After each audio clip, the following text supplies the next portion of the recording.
some of you may know that the word hora in Japanese means to brag, big story. And this is a hora guy, conch shell trumpet. And a horafuki is, of course, a bragger, or a storyteller.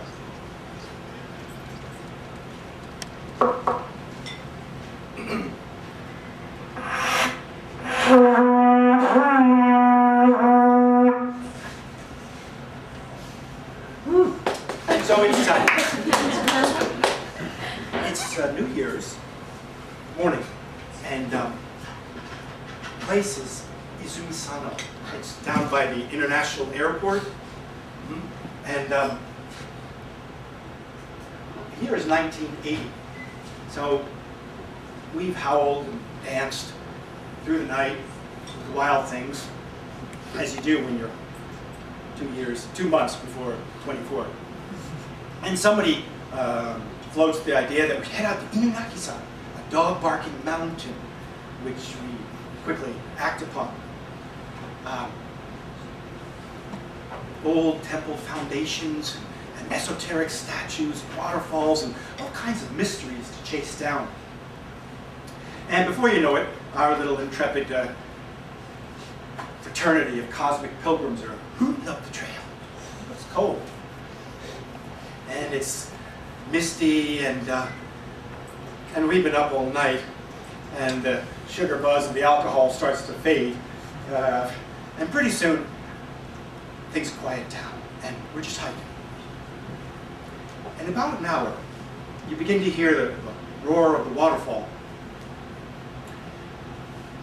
and then pretty soon we're facing this ice-cold wall of water, and through the torrents you can see this glittering stainless steel chain. There's a changing hut over here and white robes, and it's obvious that we're meant to climb that waterfall or die trying. Forget the robes.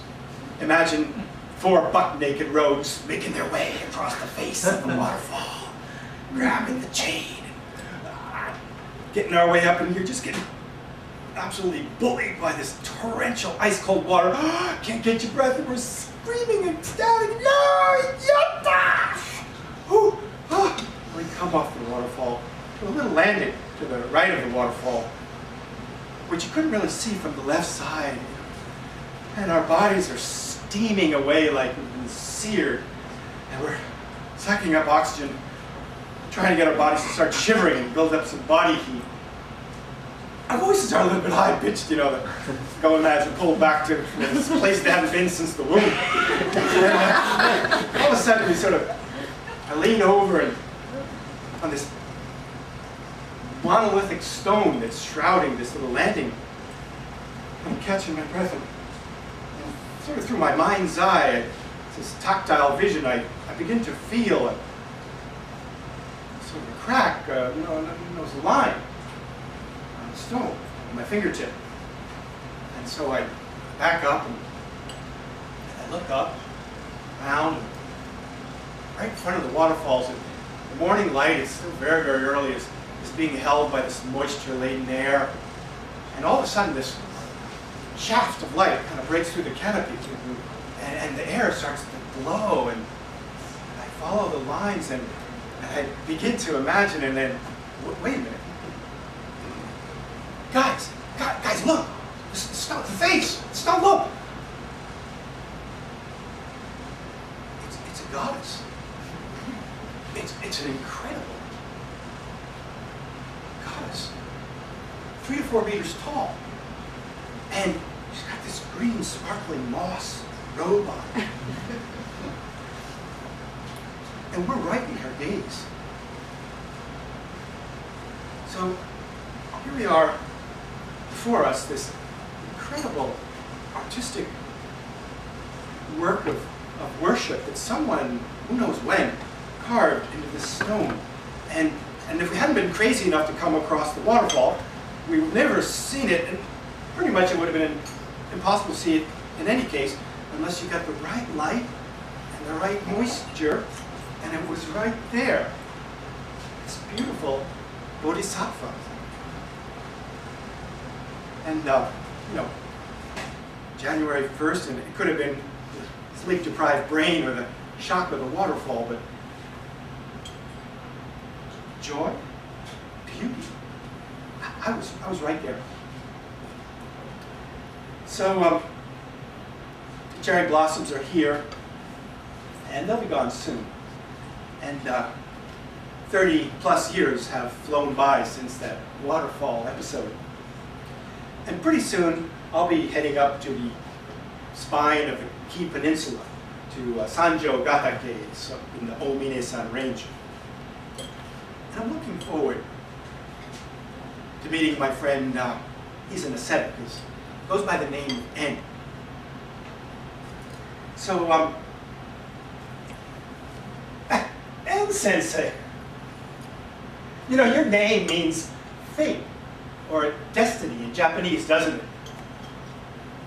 It's all gnarly and leathery, and it growls. Wrong kanji. And don't call me sensei. He hands me his duration. Kamo no en no kimi ozunu. Why, mouthful. Herbologist, apothecary, diviner, aesthetic, ascetic. That's a job? More of an avocation. So, how is it you keep yourself so young and fit? I've been trying to figure out his age for years. You know, he's one of these ageless Asian types. He could be 70, he could be a millennium. And, you know, walk. I walk the walk. You really don't need to talk about it. Over the years, he's told me that the mountains are a mystic realm. So I know, En, but why do you do it? Why do you climb these mountains anyway? I mean, all this mountain training and hard work. Turns to me. Never been a beach person. And who's working? Me. I'm always walking and thinking and walking. You know, where do I fit in? Who am I? What does this all mean anyway? But maybe today. And we go to the top again. Usually start out hoping to. And what are we going to do when we get there? Some really cool rocks we're going to climb. You know, we're going to make our peace. Come back down. And how's that supposed to fulfill us? Fill us. You're always hungry. Fulfill us. I heard you. I'm not deaf.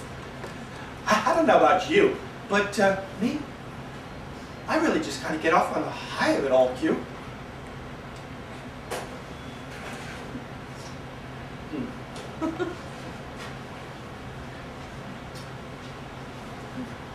So, Q, you're not tired, are you? Maybe a little. You're still afraid of figuring yourself out, of becoming yourself, huh? You know what I'm talking about. Working out your own tuning, giving it a strum. People are, you know. It makes them feel alone. Unique, but alone. I walk, search if you will. I like to be alone. On the trail, I make my own decisions. And I take full responsibility for my decisions. Sounds risky to me. So take a risk. It can only kill you. And it'll free you. Trust me. Avoid beliefs. Beliefs are the enemy of trust. No, don't trust me. Trust life. The secrets, the truths are unknown. Unknowable, in fact. No map, and you're on your own. It's hard. And the search is not going to help you reach your goal, you know, find your way, because you're not lost. It's not about being lost. It's not about goals, revealing secrets. But the act of searching will help you get rid of some of that baggage that's weighing you down. Prune off some of that greed, and jealousy, sense of privilege. How about anger? Fear? And you've been drinking? I'm an ascetic, remember, no wine on the trail. I did come across some mushrooms back there. If it's drink you're after, the search will make you drunk and fill you up and give you lots to come back and share the loot. You'll return from searches with compassion. Your meditations will flower into compassion. And you'll have lots to share, overflowing. You know, I'm not sure I can figure out the way.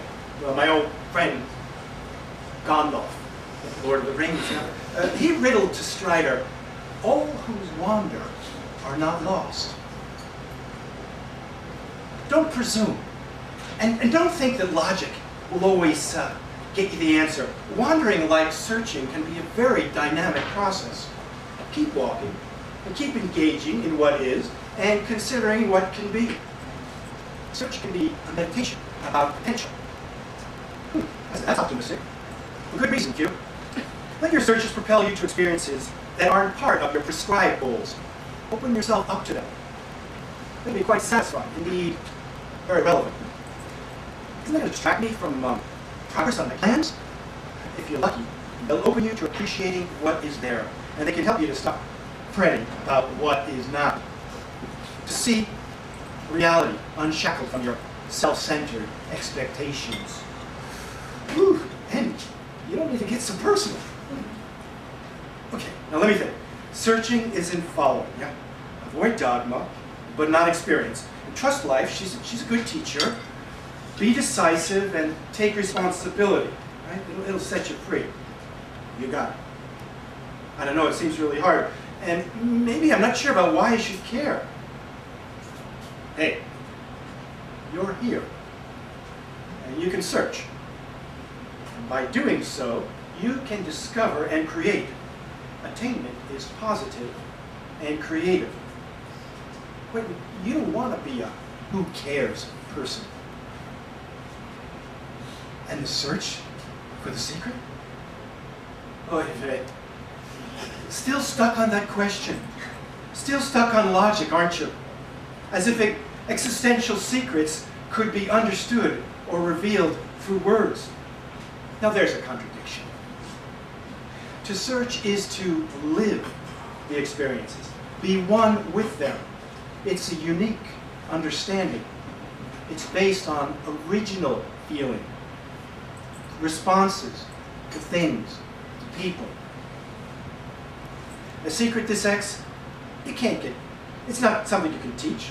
It's something that you have to awaken in your mind. It's kind of akin to the way we experience truth and love, beauty and joy. Remember that waterfall back in Izumi-sama, Minaki-sama? The secret's in the search. It's not about revealing secrets. It's the creative act of experiencing them. But it can be kind of slippery, don't you think? Kind of like a glass of good wine that just won't stay full. Could I get another one, please? Okay, stop your gammon and start walking.